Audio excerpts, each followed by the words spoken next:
Have you ever wondered why the Son of God, Jesus Christ, lived only 33 years on earth? Why not longer?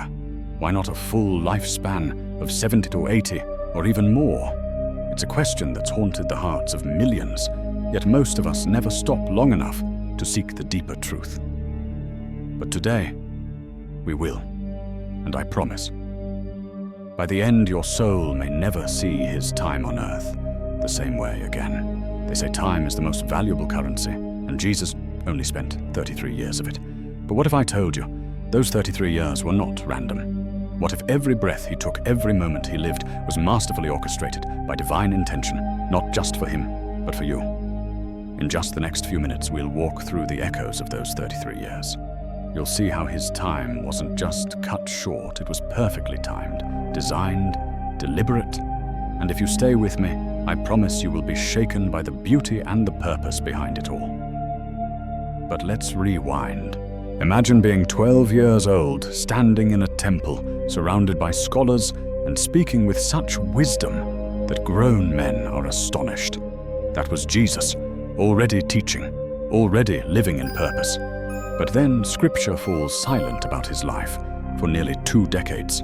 Where was he? What was he doing? Most scholars believe he was simply living, not preaching, not performing miracles, but working, walking, loving, laughing, learning obedience, as Hebrews says, through suffering. He was identifying with us, with every single one of us who live quiet lives, struggle silently, and wonder if God sees us. And when he reemerges at age 30, the world is never the same. Let me pause you here, dear son, because this moment right now, this is for you. If you've ever felt like your life has been in waiting, or if you feel unseen, stuck in the ordinary, know this. Even the Son of God lived in silence before stepping into his calling. His timing was not just about age, but about alignment with purpose. Now back to the question, why 33 years? The number 33 isn't just a number. Biblically, it's layered in symbolism. It represents the age of maturity in Jewish tradition. It was also the perfect age for a rabbi to be respected and listened to. But deeper still, Jesus died during Passover. His death wasn't just tragic, it was timed. He was the Lamb fulfilling a prophecy that had been echoing since Exodus. His birth, life, and death were like divine poetry written across the pages of time, and yet it hurts, doesn't it? To think he died so young, so violently, so suddenly. But it was not a life cut short, it was a mission completed. He said it himself, it is finished, not I am finished. No, the plan, the rescue, the redemption was finished. Now here's where it gets wild. From age 30 to 33, in just 3 years, Jesus changed the world. No smartphones, no internet, no social media. Just 3 years of raw, radical love, truth healing, and confrontation. He flipped tables in temples. He touched lepers. He embraced sinners. He spoke to women with dignity. He fed thousands. He raised the dead. He wept. He bled. He forgave. And then he surrendered. Not because he was weak, but because he was strong enough to let go. And in that surrender, in his final moments, he gave the world something no man ever could: eternal access to God. Let that sink in. In 33 years, Jesus accomplished more than most could in 1,000 lifetimes. And he didn't just live for himself, he lived for you. Now I have to ask you something. If Jesus did all that in 33 years, what are you doing with yours? Are you waiting for the right time? Are you holding back your love, your purpose, your calling until life feels ready? Because, friend, the time is now.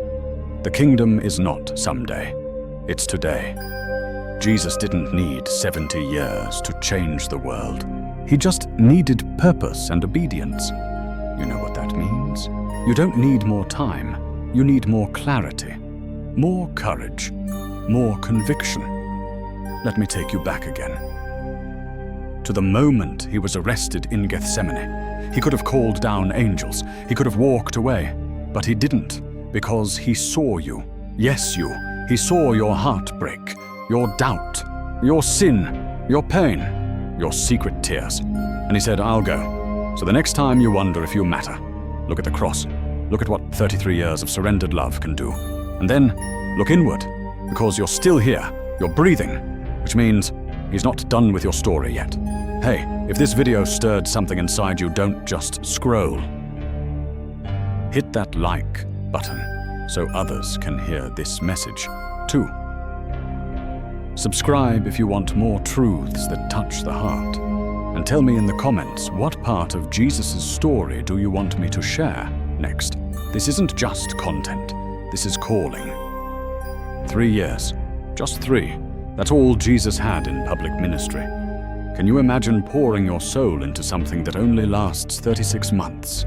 No time to waste, no luxury of delay. Every step had to matter, every word had to count. And that's exactly how Jesus lived. But what's most shocking, he knew from the beginning how it would end. He wasn't blind to the betrayal. He wasn't surprised by the cross. He walked into it eyes wide open, and that changes everything. Let me take you to one moment that will haunt your heart in the best way. Jesus is standing before Pilate, bloodied, bruised, silent.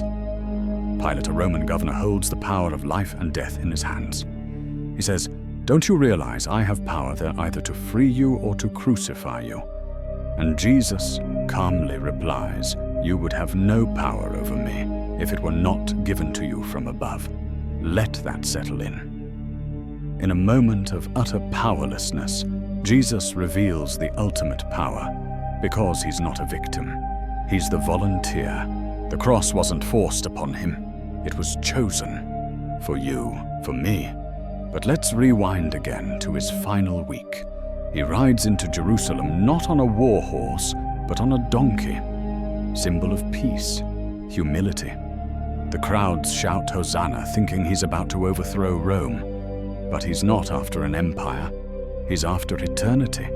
He enters the temple and flips tables, not to start a rebellion, but to cleanse what was sacred. He doesn't avoid confrontation. He walks into it with holy fire. And then the night comes. In the Garden of Gethsemane, Jesus prays with such agony that he sweats drops of blood. Have you ever been there? Have you ever begged God to change the outcome? "Father, if it is possible, take this cup from me. Yet not as I will, but as you will." In that one sentence, Jesus shows us what surrender looks like.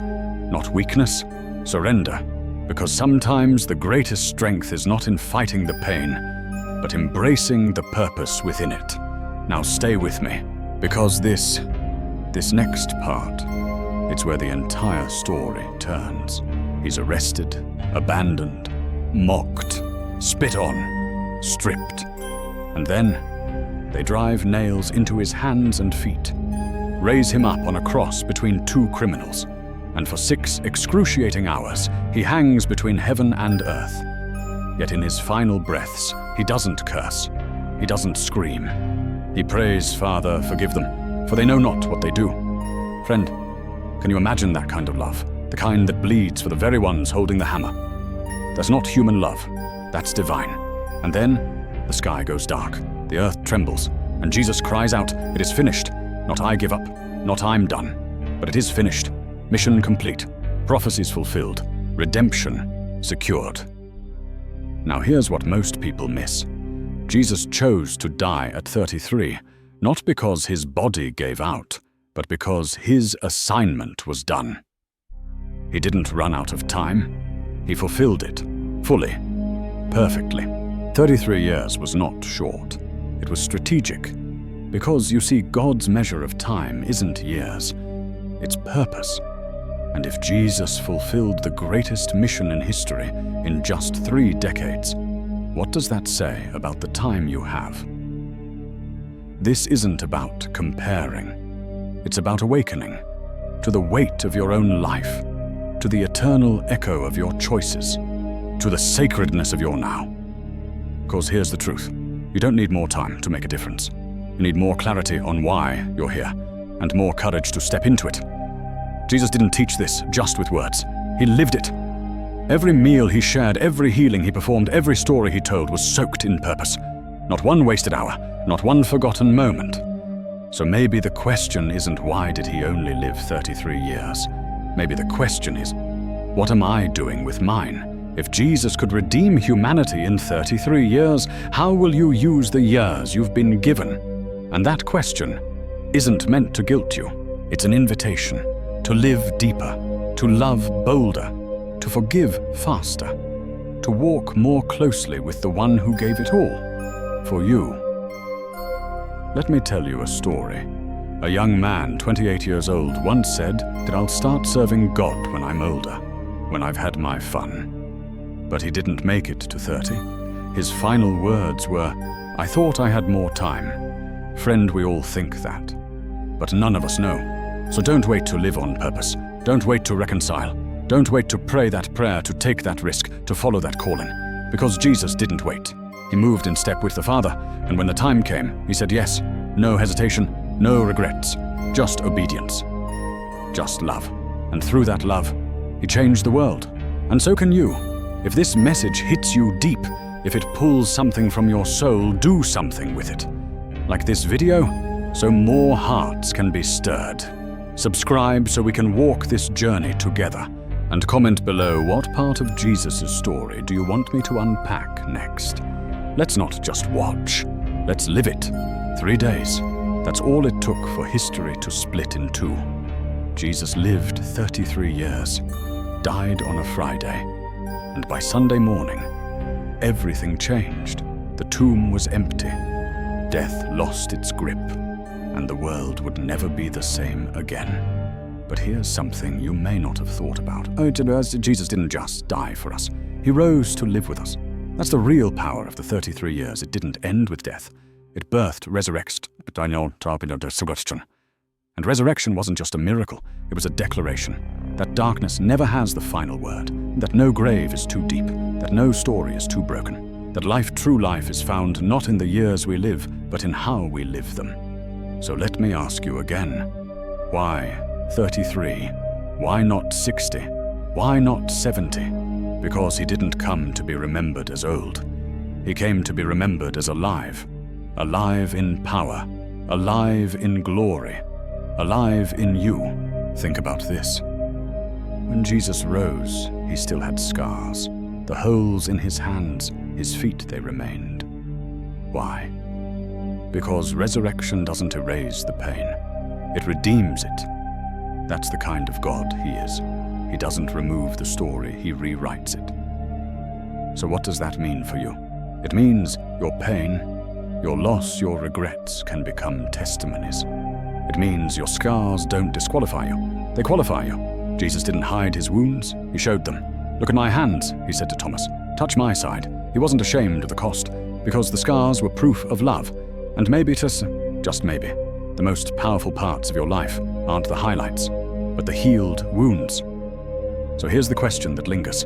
If Jesus lived 33 years and left behind a legacy that reshaped the universe, what will you leave behind? What legacy will your years write? You see, we're not just called to admire Jesus. We're called to follow him, to walk like he walked, to love like he loved, to live with urgency, clarity, compassion. You don't need a platform. You don't need a crowd. You just need obedience. That's what Jesus modeled in 33 years. Not popularity, not power, not success by the world's standards, but purpose. He washed feet, he served others. He lived for a kingdom no one could see yet. But oh, they see it now. And now it's your turn. Because those 33 years didn't just end with Jesus rising into heaven. They continued through you. You are the continuation of that story. When you forgive someone who doesn't deserve it, Jesus lives through you. When you choose love over judgment, Jesus walks through you. When you sacrifice your pride, your comfort, your plans to help another soul, that's resurrection at work. You are not here by accident. Your years are not random. You were born in this moment, in this generation. For this reason, to reflect the one who lived 33 years and turned time inside out. Now I want to speak directly to your soul. If you've been feeling like your life doesn't matter, if you've been wondering if you're too late, too far gone, too ordinary, hear this: Jesus lived 33 years. to prove that purpose isn't about length. It's about depth. And your life, yes, yours has depth you haven't even tapped into yet. Don't let fear steal it. Don't let comparison shrink it. And don't let time pass while your heart stays asleep. Wake up. Your 33 years might still be ahead, or maybe they've passed. But your impact starts the moment you say, God, use me. Use my story. Use my scars. Use my life for your glory. And he will, because he always has. That's what the gospel is. Not just a story to believe, but a life to embody. So live it. Every sunrise is a gift. Every breath a chance. Every step a divine opportunity to reflect the one who gave it all in just 33 years. And if he could do it, so can you. If this message has touched your heart, don't let it stop with you. Share it. Like this video to spread the word. Subscribe to join a community of people just like you, who are hungry for truth, purpose, and eternal impact. And in the comments, tell me, what part of Jesus' story do you want me to unpack next? We've just scratched the surface. And trust me, the best is yet to come.